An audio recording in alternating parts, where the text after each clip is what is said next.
আমরা এই মুহূর্তে জানতে পেরেছি জুনাইদ আহমদ পলক তাকে গ্রেফতার করা হয়েছে বিমানবন্দরে। এই মুহূর্তে বিমানবন্দরে হাজার হাজার মানুষ তাকে মারার জন্য যাচ্ছে।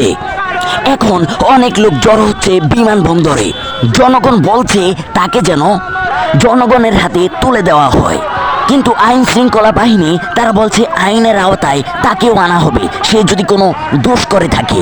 কিন্তু জনগণ এবং পাবলিক কেউ মানছে না, সবাই বলছে তাকে খুন করে দেশে ফিরবে। আমরা অনেকের কাছ থেকে জেনেছি মানুষ অনেক ক্ষুব্ধ তার ব্যাপারে, কারণ সে ইন্টারনেট নিয়ে অনেক মানুষকে জ্বালাতন করেছে। ইন্টারনেট বন্ধ করে দিয়ে ছাত্র শিবির ও বিএনপির লোকেদের দোষারোপ করেছে, তাই জন্য মানুষ আরো ক্ষুব্ধ। এই মুহূর্তে সবাই সামনে এগোচ্ছে কি করবে তা দেখার জন্য। আশপাশের এলাকা থেকে অনেক মানুষ জড়ো হয়েছে।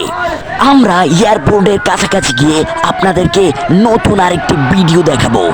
ওই ভিডিওটি দেখার জন্য যে পলককে কি করে তা দেখার জন্য আমাদের এই চ্যানেলটি সাবস্ক্রাইব করে রাখুন।